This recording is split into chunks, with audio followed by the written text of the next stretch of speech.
Mud, dirt, grease, and grime, keeping your car clean on Texas highways is no easy task. And one day, while contemplating his own unwashed set of wheels, graphic artist Scott Wade had a crazy idea. He'd need a lot more dirt and a lot more dust. He'd need a little help from the back roads.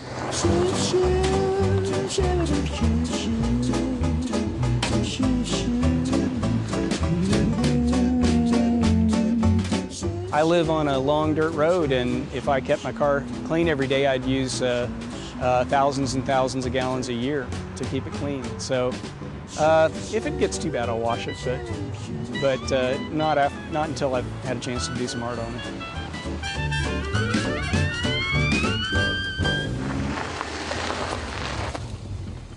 After a few dozen miles of road, Scott's car goes from dirty to absolutely filthy, just the way he likes it. Now with the caliche-covered canvas prepared, Scott prepares to get his hands dirty to summon incredible images out of the dust.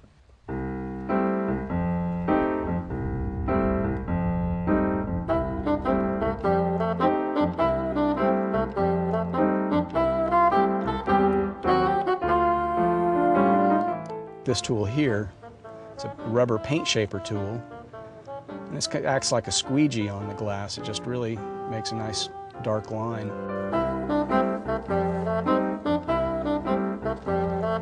It's much like any other kind of drawing, or in some cases painting. It can be a fine art. It can be illustrational. It can be, you can do impressionistic work. You can do anything with this medium that you could with charcoal and paper, pretty much.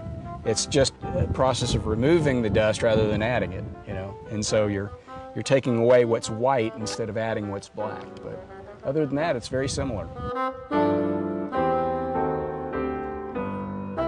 Some strokes reveal broad channels of shadow, others leave fine lines and shaded detail. His medium may be dirt, but Scott's impressive imagination routinely creates masterpieces from mud.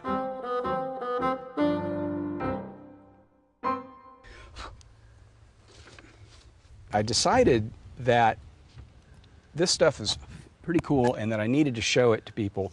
And I thought the way that I could do that would communicate most quickly is to associate it with well-known fine art pieces like Da Vinci's Mona Lisa. And so I did that. But not to be too highbrow, I decided to do the famous poker dogs.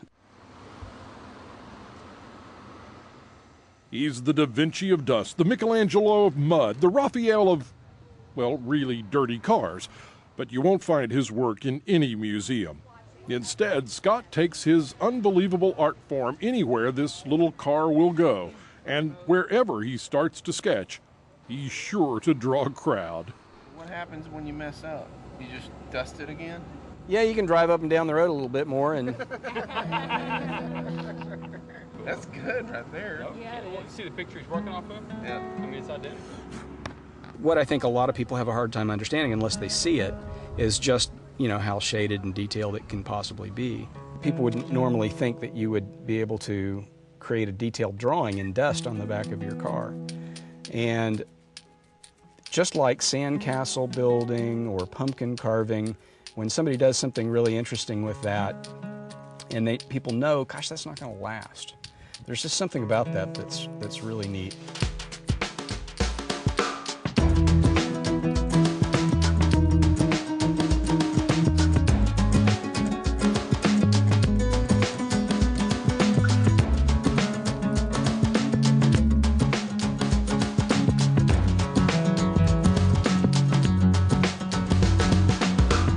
On a sunny day in the hill country, Scott Wade's work serves as a source of amusement and amazement. But sooner or later, the skies will darken with rain and his wonderful work will wash away. Scott says that's just the way it goes in a world where nothing lasts forever, and every thunderstorm reveals a blank canvas.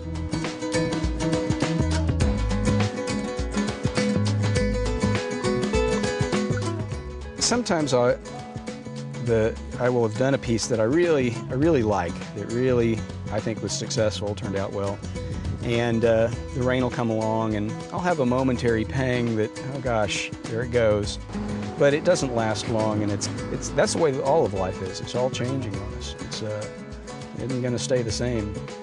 And rather than that be a source of dismay, I like to look at it that it's a great thing, because who knows what the next moment's going to bring. And every time one of these washes off, I get a chance to do another one.